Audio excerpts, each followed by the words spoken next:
नमस्कार, आप देख रहे हैं न्यूज आवर का विशेष कार्यक्रम नेशनल वॉइस और मैं हूं आपके साथ देवेंद्र कुशवाहा। इस कार्यक्रम में हम बात करते हैं देश विदेश के गंभीर मुद्दों पर। आज नेशनल वॉइस का विषय है अमेरिका में हुए क्वाड शिखर सम्मेलन की, जिसकी चर्चा दुनिया भर में हो रही है। क्यों है चर्चाओं में क्वाड समिट, और समिट में भारत, अमेरिका, जापान और ऑस्ट्रेलिया ने किन मुद्दों पर की है चर्चा, और चीन से निपटने की क्या है तैयारी। आज इसी पर करेंगे विद्वानों से चर्चा। तो आइए शुरू करते हैं नेशनल वॉइस।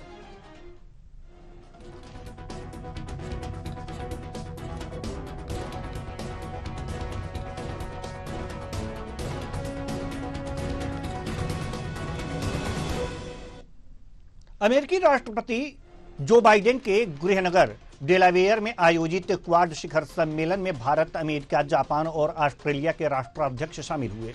क्वाड शिखर सम्मेलन में रूस यूक्रेन युद्ध से लेकर दुनिया के आतंकवाद और चीन को लेकर चर्चा की गई।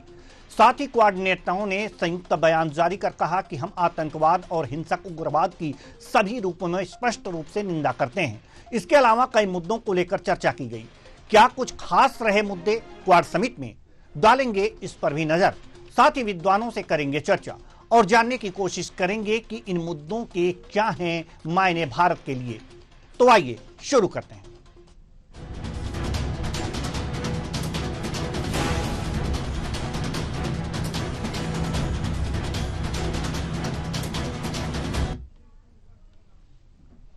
क्वाड शिखर सम्मेलन में भारत, अमेरिका, जापान और ऑस्ट्रेलिया के राष्ट्राध्यक्षों ने पूर्वी और दक्षिणी चीन सागर की स्थिति को लेकर चिंता जाहिर की है। एक नजर डालते हैं क्वाड देशों के संयुक्त बयान की बड़ी बातों पर। ईस्ट और साउथ चाइना सी की स्थिति को लेकर चिंता व्यक्त की गई। साथ ही साथ कोस्ट गार्ड और सैन्य समुद्री जहाजों के खतरनाक इस्तेमाल की भी निंदा की गई। समुद्री सीमा से जुड़े विवादों को यूएनसीएलओएस के नियमों के तहत निपटाए जाने की बात भी की गई। नॉर्थ कोरिया के बैलिस्टिक मिसाइल प्रोग्राम की भी निंदा की गई। कोरियाई प्रायद्वीप से परमाणु हथियारों को खत्म करने पर जोर दिया गया। रूस यूक्रेन युद्ध को लेकर भी चिंता जताई गई, समाधान निकालने की बात कही गई। सभी तरह के आतंकवाद की भी यहां पर निंदा की गई। क्वाड देशों का ये जो संयुक्त बयान है, इसमें यह बातें कही गई। क्रॉस बॉर्डर आतंकवाद, मुंबई के 26/11 हमले, पठानकोट आतंकी हमले का भी इसमें जिक्र किया गया। यूएन को समावेशी, अधिक प्रभावशाली बनाने पर प्रतिबद्धता जताई गई। यूएनएससी में अफ्रीकी, एशियाई, लैटिन अमेरिकी और कैरिबियाई देशों को शामिल करने की भी बात की गई। तो ये सारी बातें यहां पर की गई। जो प्रमुख बातें हैं हमने बताया आपको कि क्या कुछ इसमें किया गया। बात अब क्वाड शिखर सम्मेलन में प्रधानमंत्री नरेंद्र मोदी ने कहा कि यह बैठक ऐसे समय में हो रही है जब विश्व तनाव और संघर्षों से घिरा हुआ है। ऐसे में साझा लोकतांत्रिक मूल्यों के आधार पर क्वाड का मिलकर साथ चलना पूरी मानवता के लिए बहुत ही महत्वपूर्ण है। पीएम मोदी ने कहा कि हम किसी के खिलाफ नहीं हैं। हम सभी नियम आधारित अंतर्राष्ट्रीय व्यवस्था, संप्रभुता और क्षेत्रीय अखंडता के सम्मान और सभी मुद्दों के शांतिपूर्ण समाधान का समर्थन करते हैं। सुनिए नरेंद्र मोदी प्रधानमंत्री ने क्या कुछ कहा। हमारी बैठक ऐसे समय हो रही है जब विश्व तनावों और संघर्षों से घिरा हुआ है। ऐसे में साझा डेमोक्रेटिक वैल्यूज के आधार पर क्वाड का मिलकर साथ चलना पूरी मानवता के लिए बहुत ही महत्वपूर्ण है। हम किसी के खिलाफ नहीं हैं। हम सभी एक रूल्स बेस्ड इंटरनेशनल ऑर्डर, संप्रभुता और क्षेत्रीय अखंडता के सम्मान और सभी मसलों के शांतिपूर्ण ढंग से हल निकालने का समर्थन करते हैं। फ्री, ओपन, इंक्लूसिव और प्रॉस्परस इंडो पैसिफिक हमारी साझा प्राथमिकता और साझा प्रतिबद्धता है।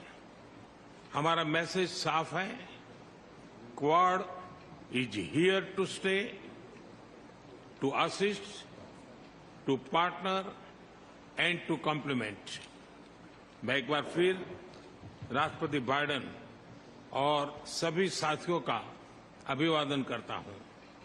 2025 में क्वाड लीडर्स समिट का आयोजन भारत में करने में हमें खुशी होगी। बहुत बहुत धन्यवाद। आज इस मुद्दे पर चर्चा करने के लिए हमारे साथ जो मेहमान जुड़े हुए हैं, जो विद्वान जुड़े हुए हैं, उनसे आपका परिचय करा दें। अतुल मिश्रा जी राजनीतिक विश्लेषक, दिनेश सिंह जी राजनीतिक विश्लेषक, प्रफुल्ल बख्शी जी विदेशी मामलों के जानकार। तीनों मेहमानों का बहुत बहुत स्वागत है हमारे इस कार्यक्रम में। चर्चा की शुरुआत हम करेंगे, प्रफुल्ल बख्शी जी विदेशी मामलों के जानकार हैं, आपसे, और जानना चाहेंगे कि जो बड़ी बातें की गई हैं क्वाड शिखर सम्मेलन के बाद, जो संयुक्त बयान जारी किया गया है, उसमें जो बड़ी बातें हैं, उनमें सबसे पहले ईस्ट और साउथ चाइना सी की स्थिति को लेकर चिंता व्यक्त की गई है।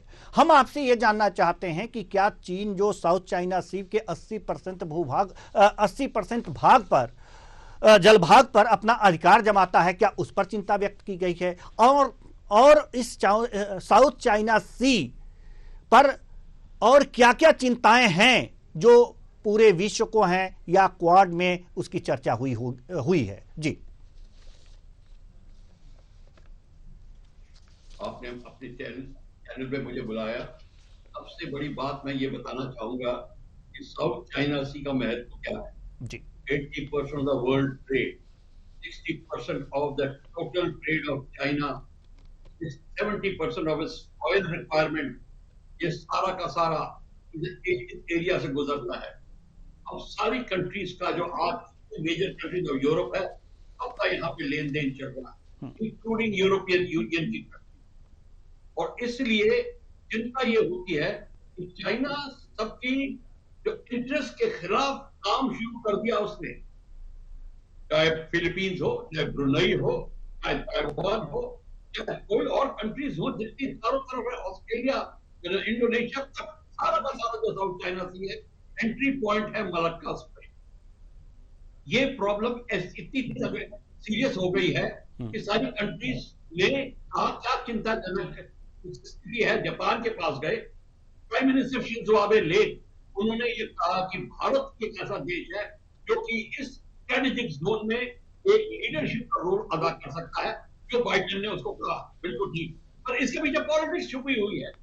जो बाइडेन चाहता है चाइना को के रखे इस एरिया में, एक ही पावर है जो लीड दे सकती हो, इंडिया। ये बिल्कुल ठीक बात है, और अमेरिका का भी अपना इंटरेस्ट है। और ये नहीं, अमेरिका का यूरोपियन यूनियन में बरखिलाफ इंटरेस्ट है, बरखिलाफ इंटरेस्ट है। तो आपने देखा जब अमेरिका, जब फ्रांस ऑस्ट्रेलिया को सबमरीन भेजना था, तो अमेरिका ने उसको काट दिया। ये दोनों नेटो के मेंबर्स हैं। इंडिया को अमेरिका ने बात करी, फ्रांस ने उसको काट के प्रोफाइल कर दिया। ये आप देखेंगे इस एरिया में फोड़ लग जाएंगे।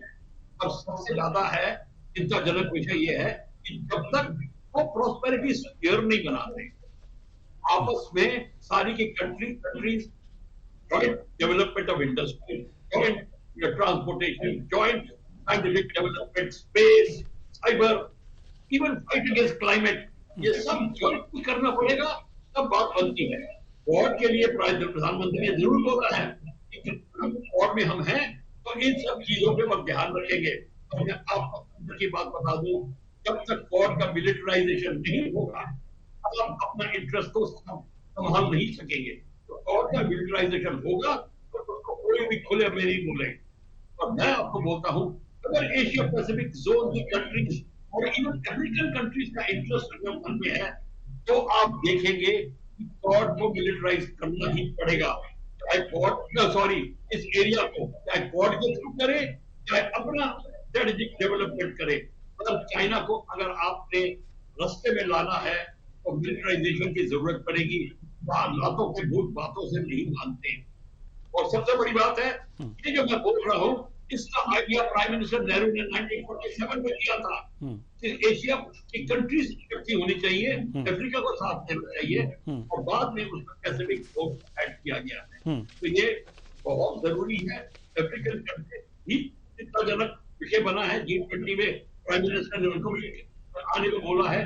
तो ये जो बात हो रही है, अभी अमेरिका में प्राइम मिनिस्टर ने बोला चाहे क्वाड हो और Australia, China, Australia, Japan, America के साथ मिलकर भारत काम करेगा।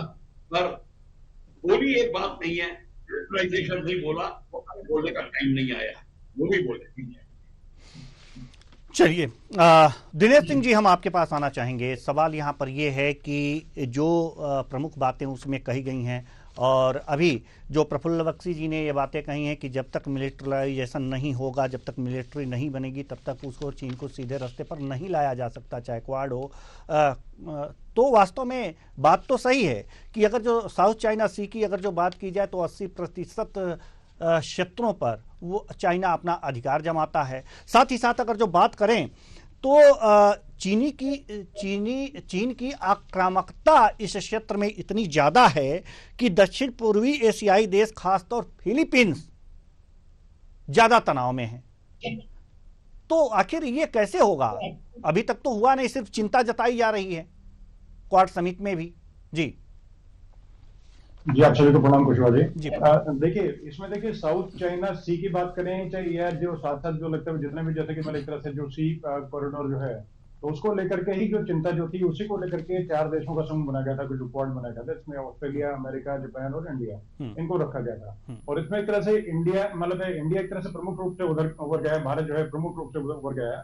और जो ट्रेड पर अपना आधिपत्य जो स्थापित करने को लेकर के और अन्य देशों पर एक तरह से अपनी जो चौधराहट ज्यादा झाड़ता था चाइना, तो उसको खत्म करने के लिए एक तरह से चारों कंट्रीज ने मिल करके और उसको कम करने के लिए और एक तरह से अपना ये समूह बनाया, जिससे लेकर के कि हम लोग जैसे आपस में जो तय किया गया था कि चाइना के किस तरीके से ट्रेड पे जो रुतबा है उसको कम किया जाए और किस तरीके से हम लोग अपने आप को मजबूत करें। तो क्वाड कंट्रीज के अपने आप में जीडीपी बहुत बढ़िया और देखिए अपने आप में एक तरह से यूरोप की तरफ से जो कॉरिडोर है उसमें कब, जैसे कि अमेरिका है तो अमेरिका अपने आप में बहुत बड़ा एक एक तरह से वो है जिसमें कि लेना देना दोनों तरफ, इंपोर्ट एक्सपोर्ट दोनों बहुत बड़े पैमाने पे करते हैं। और जैसे कि रक्षा अगर क्षेत्र को अगर बढ़ गए, मतलब कि अगर बोले कि डिफेंस सेक्टर, तो डिफेंस सेक्टर में मतलब कि शायद ही कोई कंट्री होगी जहाँ पर अमेरिका जो है उसका कहीं ना कहीं अपना स्थान नहीं होगा। सब इक्विपमेंट्स को लेके बोले या जैसे मॉडर्न वॉरफेयर को बोले तो उस तरह की चीजों को लेके बोलते हैं। लेकिन अभी देखिए जैसे कि उसका वर्चस्व चाइना का खत्म करने के लिए और हमारी चीजों की जैसे उस पर निर्भरता का मतलब जैसे मान के चलें कि जैसे बहुत सारी चीजें हम लोग उनसे इम्पोर्ट अभी भी करते हैं और जिसका एक तरह से कोई तोड़ जो है वो निकालने में थोड़ा होता समय लगे, लेकिन इंडिया जो है अग्रसर है अपने तरीके से कि जैसे कि मान के चलें कि जिस दवाई बनाने की चीजें होती है तो उसमें जैसे कि जो मतलब है कि एक्टिव इंग्रेडिएंट्स जो होते हैं वो काफी सारे चाइना से और इम्पोर्ट किए आते हैं, उनकी अब कहीं ना कहीं से और सोर्सिंग की जा रही है। और दूसरा रणनीतिवार जैसे कि भारत ने अपने तरीके से और उसमें ये करना शुरू किया है कि पहले सबसे पहले तो क्वाड कंट्री जो अपने तरीके से अपनी रणनीति बनाती रही है कि कैसे सी जो है उसको अपने कंट्रोल में करके, और उसी को लेकर के जैसे अभी G20 जो समिट था उस टाइम पे भी किया गया था कि एक कॉरिडोर जो कि सीधा मतलब होकर के यूएई से कनेक्ट करते हुए और मतलब अपना क्या नाम अफ्रीका और बाद में जाके यूरोपियन जो यूनियन है उनको लेके सारी दुनिया को एक तरह से कवर कर सके। और रेल रोड भी हो गया और मतलब एक तरह से जैसे कि सी रूट भी हो गया, इन सभी को लेकर के कॉरिडोर जो उसको लेके आए, जिससे कि एक तरह से चाइना का जो अपने फ्रेट कॉरिडोर पे जो पूरा इन्वेस्टमेंट था वो एक तरह से कहीं ना कहीं बर्बाद होता हुआ नजर आया। उसी को लेके ड्रैगन कहीं ना कहीं ज्यादा बौखलाया हुआ है।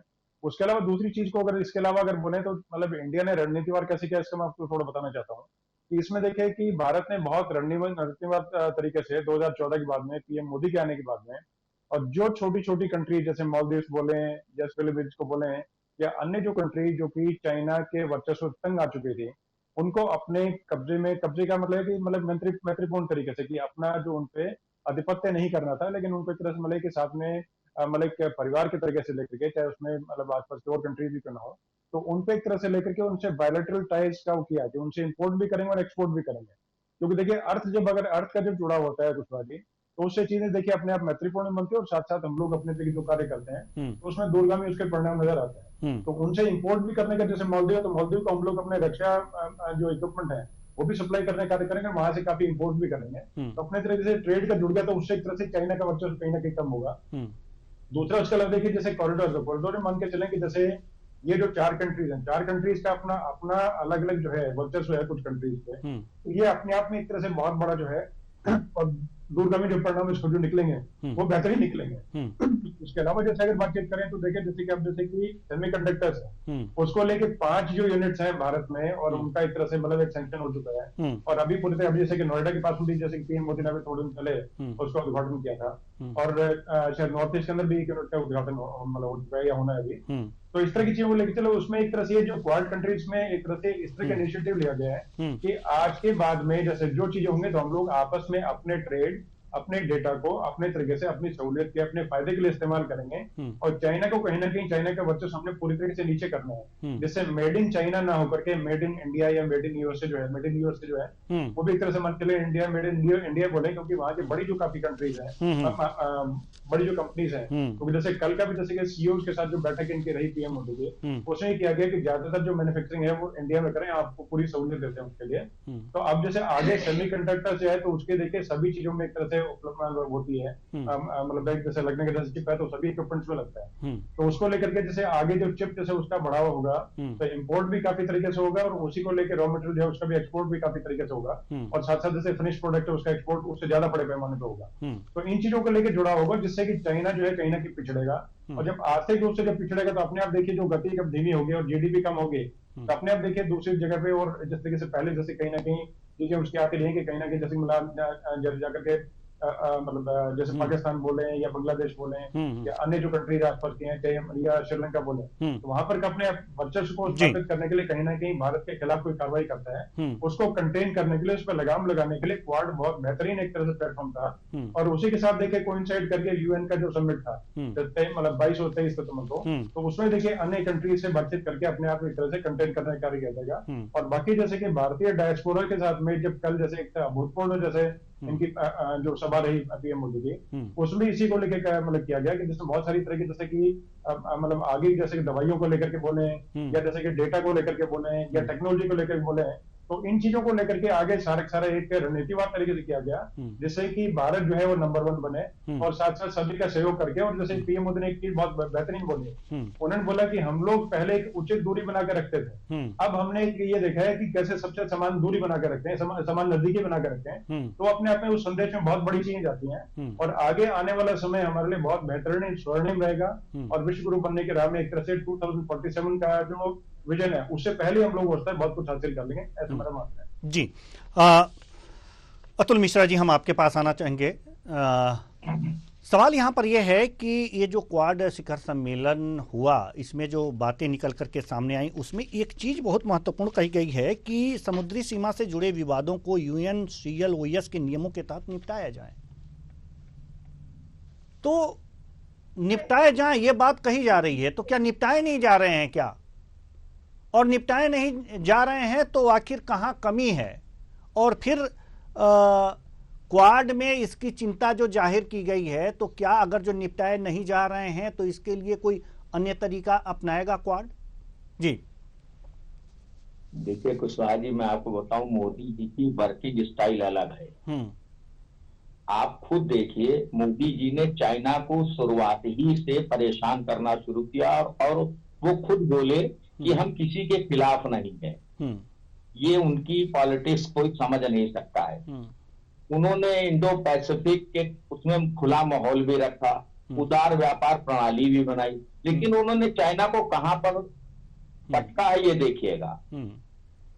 व्यापार उसका कहीं ना कहीं घट रहा है, वहां पर जो प्रॉपर्टियां हैं उनके भी दाम घट रहे हैं। प्रॉपर्टियां बहुत बन चुकी, लेकिन लेने वाला कोई नहीं बचा। उनके इंफ्रास्ट्रक्चर पर भी प्रभाव डाल दिया मोदी जी ने।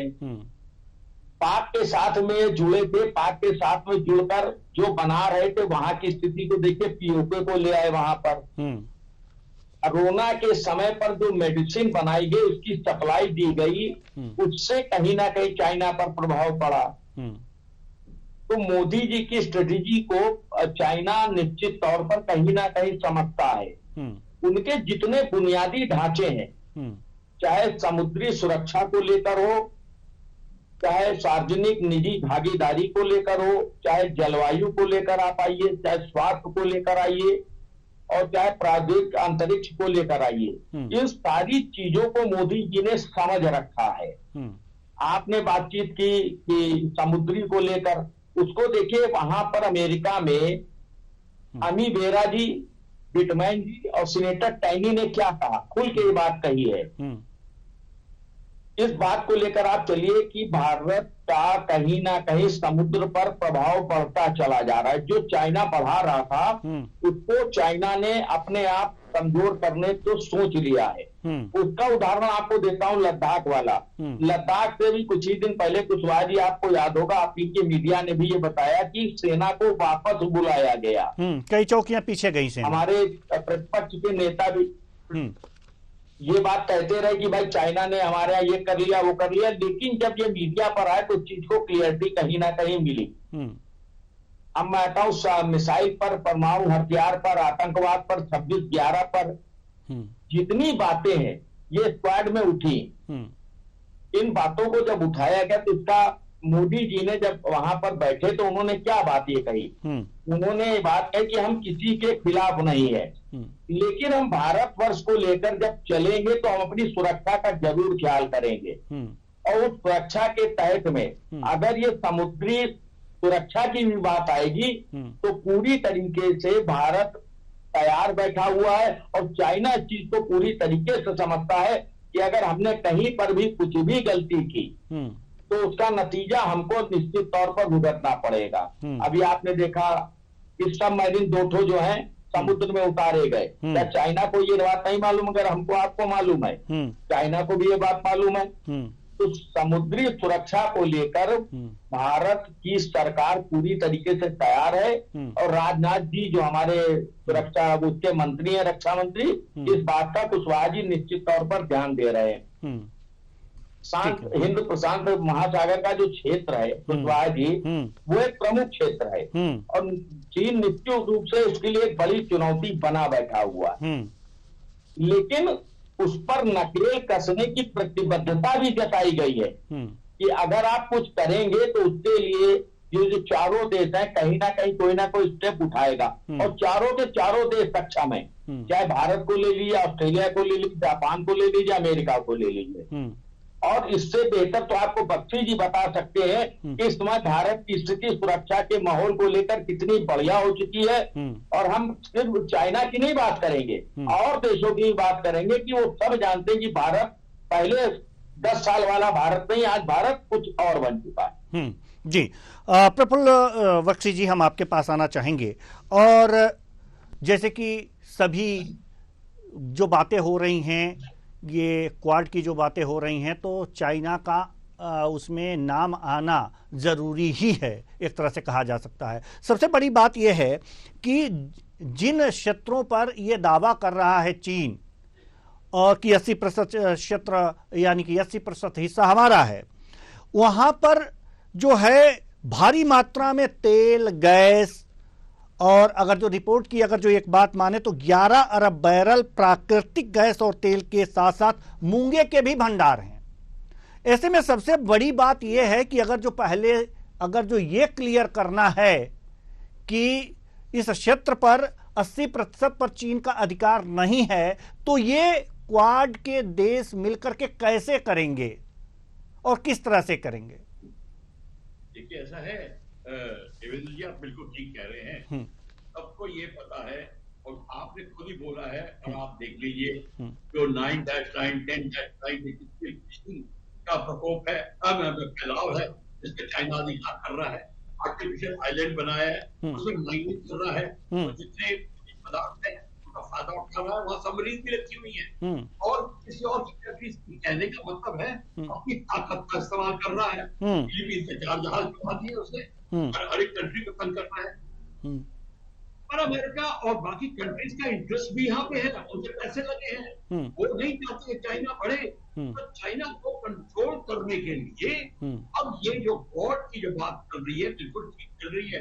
Quad is quadrilateral security arrangement, तो 4 कंट्रीज के बीच में ये नहीं प्रावधान है क्वाड प्लस का, चाहे कितनी कंट्रीज भी आ जाए इसको ज्वाइन करें, और इसीलिए उनको ज्वाइन कराएंगे। हमारा बात एक्सरसाइज होती है और की कंट्रीज भी होती है, बाकी कंट्रीज भी होती है, सिंगापुर भी होता है, फिलीपींस भी होता है, सारे होते हैं। जब हमने एक्सरसाइज पहले करी थी तो हवाई पे की है, उनके जहाज एयरफोर्स के जहाज इंडिया में आए थे। तो ये एक्सरसाइज ज्वाइंटली होगी कि कीपिंग चाइना इन माइंड। और सबको पता है डबल इंटरेस्ट है इंडिया का लद्दाख से लेकर अरुणाचल का जो बॉर्डर है उस पे इंटरेस्ट है चाइना, यूके के साथ में और की बात है, उस पे इंटरेस्ट है इंडिया का। और जो ट्रेड बढ़ रही है जिसमें इंडिया और हिस्सेदार है। क्यों? हमने ट्रांसपोर्ट सेक्शन 1A और 1-2A जो स्टार्ट किया है right up to Thailand and rail road, तो हमने प्लान्स बनाए हैं हमारी ट्रेड के लिए हैं। चाइना नहीं लाइक करेगा। चाइना, और ये जो 25 तारीख की मीटिंग हो रही है वहां पे जो सी पोर्ट्स के रूल के बाद में जो चर्चा आ रही है इसलिए हो रही है कि म्यांमार का जो आइलैंड है कोको आइलैंड, चाइना उस पे जमाना चाहता है। अब का है चाइना उस पे जमाना चाहता है। इंडिया श्रीलंका के बीच में है, श्रीलंका में घुस चुका है, पाकिस्तान में घुस चुका है और भी उसके 80 आइलैंड के ऊपर उसे कब्जा करने की कोशिश कर रहा है। तो ये जो खेल है वो इसलिए कि मलक्का स्टेट को कंट्रोल में रखने के लिए चाइना अपना कमान तेज कर रहा है। और सबसे बड़ी बात मैं बताऊं क्या कर रहा है, थाईलैंड के थ्रू वो वाटरवे बना रहा है जो बांग्लादेश के बिल्कुल नीचे बे ऑफ बंगाल में खुलेगा। वो अपनी बोट्स वहां से सीट लेन वहां से बनाएगा ताकि वो बिल्कुल साउथ चाइना सी को बाईपास कर सके। इसीलिए उसके 8 न्यूक्लियर सबमरीन इस समय बे ऑफ बंगाल और इंडियन ओशन में घूम रही है मतलब यहाँ है। ये जो है बात इसको आपको चिंताजनक इसलिए है, इसलिए ये बात चल रही है। मैं ये बता दूं आपको, कोई कंट्री का लीडर एकदम से अपने कार्ड बता नहीं देगा मेरे हाथ में 4 चीजें तो बताएं वो क्या आएगा उसको करेगा। मैं ये नहीं कहता कि हर एक करेक्ट होगी या नहीं होगी, पर इस समय जैसा कि आपके आगे आंकड़े हैं, आदमखोर शेर जंगल में है। अगर आपके पास ये एम्यूनिशन नहीं हुआ, ये गन नहीं हुई, तो आप उसको नष्ट नहीं कर सकते। आपके पास सब पार्टी होनी चाहिए। तो ये सारी की सारी चीज है और चाइना को पता चल गया तभी तो वो यूज करता है कि आप सब चाइना से वीडियो बना दे। क्यों? इस सारी कंट्री जो है जो वीडियो की तरह पहुंच रही है। अमेरिका है, फ्रांस को लेके आ गया, फ्रांस और अमेरिका के बीच में होड़ चल रही है ऑलरेडी। और एक छोटी सी बात और बता दूं, अमेरिका की जो प्रॉब्लम आ रही है यूरोपियन यूनियन कंट्री से और नेटो से, नेटो और यूरोपियन यूनियन एक है। कभी बोइंग और एयरबस की प्रॉब्लम भी आपने देख ली, तो आ गई है।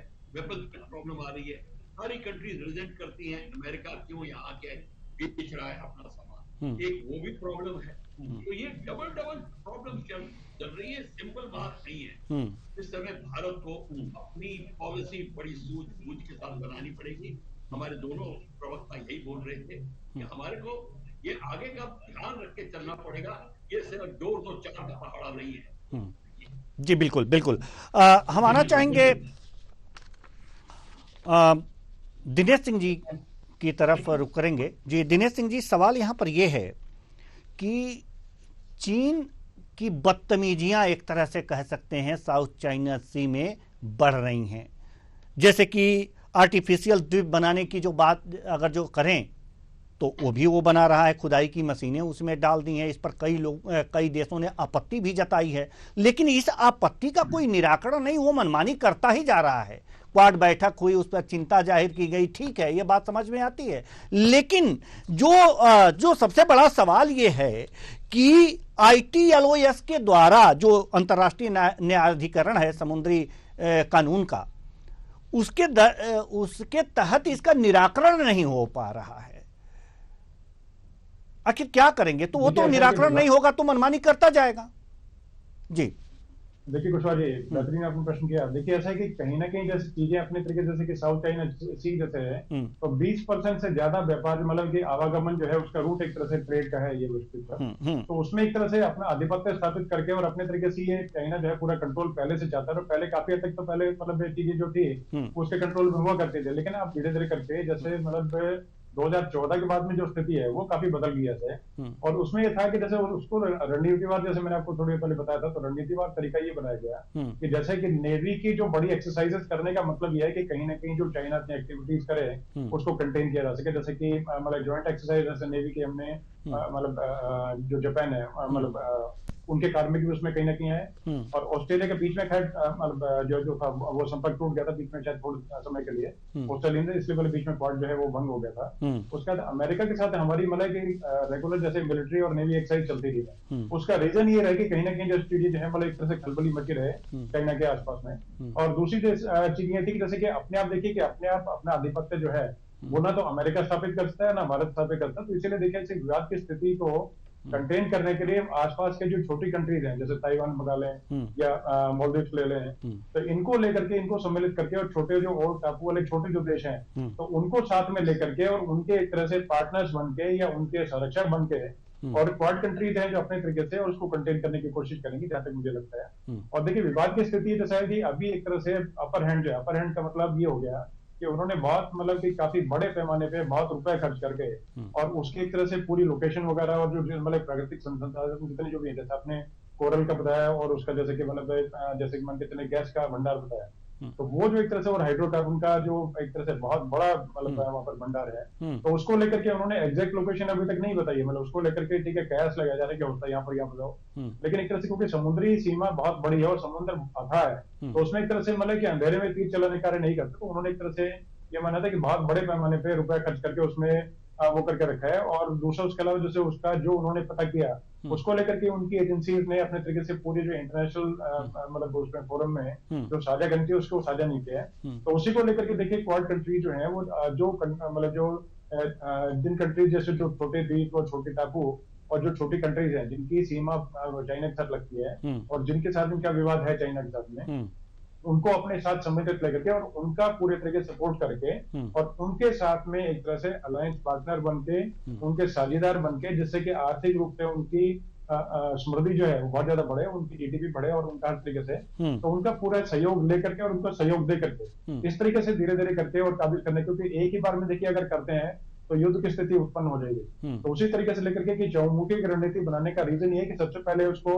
ट्रेड के रूप में कमजोर चाइना किया जाए कि जैसे उससे अगर ट्रेड जैसे पहले होता था उससे काफी कम हो गया है चाइना। और उसके बाद जैसे कि और भी जो चीज जैसे क्वाड कंट्रीज है वो मतलब एक तरह से अपना ये कर रही है कि हम लोग आपस में व्यापार चाहे डेटा हो चाहे टेक हो चाहे दवाई हो चाहे अन्य मतलब एग्रो प्रोडक्ट्स हो वो ज्यादातर हम लोग आपस में अपनी साझेदारी करें, इंपोर्ट हो चाहे एक्सपोर्ट हो, तो आपस में ट्रेड का काम ज्यादा बढ़ाएं और ऐसे ही अपने जो सहयोगी देश है उनके साथ में ज्यादा कर रहे हैं। चाइना को कम से कम उन्होंने एक तरह से मतलब पिछले हिस्से में रख दिया है। उसी को लेकर के देखिए ड्रैगन कभी भी एक तरह से कभी नीचे मुंह करके नहीं चलता था, वो हमेशा मुंह से आगे उगलता था।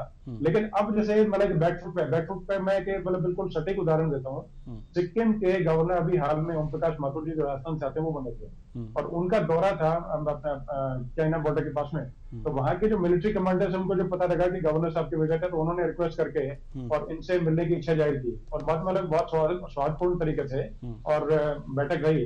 तो देखिए अपने आप में चीजें कि नहीं तो अदरवाइज क्या है कि वो हमेशा मुंह ऊपर करके चलते थे और हमेशा अपने अहंकारी जो रवैया था वो था और जो पोस्ट अपनी जो इन्होंने आगे जिसकी सीमा खिसका ली थी वो पीछे करने के बाद छोड़िए कहीं ना कहीं जो है साथ में रोज की धड़क को पता दिखाई देती थी। लेकिन आर्थिक रूप से जब इनकी मतलब जैसे कि गति जो है कम हुई और चीजें जो है समस्याग्रस्त होती चली गई, कहीं ना कहीं इंटरनल डिस्प्यूट हो गए, आपस में जनता जो है उन्होंने रिवोल्ट करना शुरू कर दिया। तो इसी तरीके देखिए कि मतलब क्वाड कंट्रीज होगी और उसमें जैसे दो देश बड़े जो है हो गए कि भारत हो गया और अमेरिका हो गया, इन्होंने एक तरह से हाथ पकड़ के और जो एक तरह से पीछे मतलब पछाड़ने का कार्य मतलब चाइना को किया, तो उसी को लेकर के रणनीति ये रहेगी कि उसको लेकर के पहले पीछे किया जाए, ट्रेड के रूप में पहले इनको पछाड़ा जाए, उसके बाद में नेक्स्ट स्टेप पे लेकर के और कहीं ना कहीं उनको घेरा जाएगा, भाई ये जो नेचुरल रिसोर्सेज है ये इस पे आपका अधिपत्य नहीं है और आप अकेले इसके स्वामी नहीं है। और जो कंट्री चाइना जो ताइवान है वो हो गया और जैसे अन्य कंट्रीज हो गई वो भी इसके मालिक हैं, तो इनके साथ आपको साझेदारी करनी पड़ेगी। और हालांकि ठीक है उनको मतलब ये नहीं कहते कि चाइना जो है उसको नहीं मिलेगा उसमें से अधिकार, चाइना को मिलेगा लेकिन साथ साथ में उसको शेयर करना पड़ेगा। तो पहले ये था कि पहले अपने तरीके से पूरे तक 100% वो चाहता था, लेकिन अब वो चीजें नहीं संभव हो पाएंगी और वो चीजें उसको शेयर करनी पड़ेंगी, साझा करनी पड़ेंगी। उसमें टेक्नोलॉजी के नाते एक तरह से जैसे कि अभी हम लोग बहुत अग्रसर है, जैसे हमारी कंपनी से ONGC है, तो ONGC बहुत बड़ा मतलब एक तरह से इनके पास में मतलब ड्रिलिंग नेटवर्क है और बहुत बड़ी एक्सपर्टीज है और बहुत मतलब जैसे कि ऑफशोर ऑनशोर जो ड्रिलिंग है तेल को निकालने में, पर्टिकुलर हाइड्रोकार्बन से उनको मतलब एक परिष्करण करने में, उनको मतलब पूरा प्रोसेस करने में महारत हासिल है। तो इसी तरीके से करके देखिए आप ये मान के चलें कि हम लोग एक एक चीज को लेकर के बहुत दूरदर्शिता के साथ में और तरीके से लेके चल रहे हैं और हमें इसमें पूरे तरीके से और सफलता मिलेगी, ये मेरा मानना है। जी अतुल मिश्रा जी, हम आपके पास आना चाहेंगे। मिश्रा जी, इसमें आतंकवाद को लेकर भी चर्चा हुई है, जैसा कि पहले भी आपने कहा कि आतंकवाद को लेकर चर्चा हुई है। साथ ही साथ देखा जाए तो इसमें क्रॉस बॉर्डर आतंकवाद, मुंबई 26/11 हमले, पठानकोट आतंकी हमले का भी जिक्र किया गया है। क्वाड में इसका जिक्र कितना महत्वपूर्ण है और सिर्फ जिक्र करने से क्या होगा? इसके लिए कुछ खास रणनीति भी बनानी होगी क्वाड देशों को। तो पहले तो आप ये बताइए कि ये जिक्र हुआ है, इन जो भारत में जो आतंकवादी क्रॉस बॉर्डर आतंकवाद हुआ है, उसका जिक्र हुआ है, उसका कितना राजनीतिक मायने हैं, महत्वपूर्ण है ये? जी देखिए, आप देखिए 26/11 जो हुआ था उस चीज को अमेरिका भी समझता है और आतंकवाद पिछले कई सालों से भारत भी झेल रहा है। आप इस चीज को भी जानते हैं और ये पूरे विश्व के लिए एक मुद्दा बन चुका है। आप भारत और अमेरिका को लेकर ना चलिए, विश्व को लेकर चलिए। ये एक ऐसा मुद्दा है, वैश्विक मुद्दा है, जिसके लिए हर देश सोचने पर मजबूर हो चुका है और इसी को लेकर चीन का वर्चस्व खत्म करना है। सेना का संयुक्त अभ्यास किया गया इन चारों देशों के जरिए और ये चारों देश जब सेना का अभ्यास करते हैं तो निश्चित तौर पर चाइना पर कहीं ना कहीं दबाव पड़ता है। जो देश आतंकवाद को फैलाते हैं वो भी इस विषय को सोच कर चलते हैं। स्क्वाड के माध्यम से भारत चीन पर लगाम भी लगाना चाहता है और जब से ये क्वाड का सम्मेलन होता है तो चीन के लिए समस्या भी बन चुका है कुशवाहा जी। इस समस्या को चाइना ये जानता है कि ये क्वाड का सम्मेलन जो है, अभी इसमें देखिएगा और भी देश जुड़ेंगे और देशों को जोड़ने की प्रक्रिया चलेगी। और जो आप आतंकवाद की लेकर बात चले तो भारत में तो आतंकवाद इतना करीब आ चुका था कि उस चीज को हम लोग बहुत समय से झेलते चले आ रहे थे। उस आतंकवाद को खत्म करने की सर्वप्रथम चेष्टा की गई धारा 370 को समाप्त करके, कश्मीर का चुनाव करा करके। एक सार्वजनिक रूप से सारे देशों को ये चीज बताई गई कि भारतवर्ष किसी भी प्रकार से आतंकवाद के लिए नहीं झुकेगा, चाहे वो कुछ भी कर ले। और इस चीज को पाकिस्तान को समाज में क्या पूरे विश्व में आपने देखा एक तरीके से नेकेड कर दिया भारत की सरकार ने। और उसका नतीजा क्या आया कि पीओके में वहां पर देखिए आप पूरी जनता पाकिस्तान के खिलाफ सड़कों पर उतर आई। तो आतंकवाद एक इतना बड़ा मुद्दा बन चुका है कुशवाहा जी, जिससे हर देश परेशान हो चुका है, भारत नहीं है। और जिस देश में आतंकवाद होगा उस देश में आर्थिक समस्याएं निश्चित तौर पर उदय होंगी। आप ब्रिटेन में देख लीजिए क्या चल रहा है, उससे भी नहीं तो ब्रिटेन भी नहीं अछूता है। हर देश इस चीज को जान चुका है। तो मैं तो अपने भारत की जो सरकार है उसको बहुत बहुत धन्यवाद देना चाहूंगा कि इस आतंकवाद की कमर को तोड़ते हुए उसने कश्मीर का चुनाव कराया। सारा विश्व चीज को देख रहा है, बड़ी अच्छी तरीके से उसको गंभीरता से देख रहा है। वो भी समय आप याद कीजिए कुशवाहा जी, जब लाल चौक पर कोई नेता भाषण नहीं दे सकता था। आज लाल चौक पर आप जाइए, आराम से घूमिए, भाषण दीजिए, सब कुछ कीजिए। ये स्थिति कश्मीर की आ गई है। वो जमाना कश्मीर का था कि आतंकवाद को लेकर वहां पर पत्थर गोलियां एक आम बात हो चुकी थी। आज वही अमेरिका, वो कश्मीर के जो नेता है, चाहे अब्दुल्ला को ले लीजिए चाहे किसी को ले लीजिए, उनके स्टेटमेंट पुराने आप देखे तो खुद कहते थे कि हाँ आज कम से कम यहाँ पर गोलियां नहीं चल रही है, पत्थर नहीं चल रहे। लेकिन जब चुनाव आया तो उसके बाद भाई उन्होंने शुरू कहना कर दिया। तो भारत इस चीज को जानता है कि मैं किस तरीके से आतंकवाद की कमर तोड़ सकता हूं और दूसरों के माध्यम से विश्व स्तर पर जाकर इसी कमर तोड़वा सकता हूं। मोदी जी इस चीज को भली भांति जानते हैं और भारत की जनता भी इस चीज को कुशवाहा जी कहीं ना कहीं समझ चुकी है कि आतंकवाद खत्म करना भारत की प्राथमिकता पहली है और आखिरी है। चलिए, चूंकि समय कम है इसलिए एक सवाल और हम लेना चाहेंगे प्रफुल्ल बख्शी जी आपसे। यूएन की जहां तक बात, क्वाड में यूएन का भी जिक्र हुआ है। यूएनएससी में अफ्रीकी, एशियाई, लैटिन अमेरिकी और कैरिबियाई देशों को शामिल करने की बात भी की गई है। सवाल यहां पर यह है कि क्वाड देश एक तरह से यह कहा जा सकता है कि चीन की शक्तियों को नियंत्रित करने के लिए यह गठन किया गया है। ऐसे में अगर जो इसमें इस बात का जिक्र होता है कि यूएनएससी में इन देशों को शामिल किया जाएगा, तो चीन के पास वीटो पावर है। क्या जो इसमें निर्णय लिया गया है उसको वहां पर वो यूएनएससी या यूएन में पूरा करने देगा, या उसके वीटो का कोई प्रभाव नहीं होगा? ऐसा भी है क्या? देखिए, उसका वीटो का प्रभाव को रोका जाएगा। जी जी, प्रफुल्ल बख्शी जी। सॉरी, जी जी नहीं है। जी जी जी, आवाज आ रही है? जी जी, अब आ रही है, अब आ रही है जी, आ रही है। सबसे बड़ी बात यह है कि अगर आपको पता है आपके रास्ते में पत्थर है जो आपके सिर पे गिरेगा, तो सबसे पहले आप पत्थर को ठीक करेंगे। आप जो यूनाइटेड नेशंस में भी अब बदलाव आएंगे और इसी चीज को मद्देनजर रखते हुए आएंगे। यहाँ तक कि ये भी कहा गया है कि जो कंट्रीज यूनाइटेड काउंसिल में मायने नहीं रखते, जैसे कि इंग्लैंड, फ्रांस, उनकी क्या जरूरत है, वो खुद ही भागे भागे फिर रहे हैं। अब चेंज लाइए, ये सारे चेंजेस भी आ रहे हैं। यूनाइटेड नेशंस अभी एट द मोमेंट मैं बता रहा हूँ बड़ी हेल्पलेस बॉडी है। आज की तारीख में आपने उनको देख लिया, युगोस्लाविया में, सोमालिया में, अफगानिस्तान में, हर जगह देख लीजिए जहाँ पे यूनाइटेड नेशंस कोई मायने नहीं रख रही। पर इसको ठीक करने का समय आ गया है। इंडिया जैसी कंट्री लीडरशिप लेगी। इसमें अमेरिका इंटरेस्ट इसलिए दिखा रहा है, उसको पता है इंडिया के पास लीडरशिप है, वो इस काम को मोमेंटम दे सकता है। इंडियन डायस्पोरा तो पूरा छाया है इंग्लैंड और फ्रांस में और जर्मनी में। अब उनकी आवाज इतनी तगड़ी नहीं रह गई है। इस सबको मद्देनजर रखते हुए ये मुद्दा उठाया गया है। मेरे ख्याल से चेंजेस बड़े आएंगे यूनाइटेड नेशंस की वर्किंग में।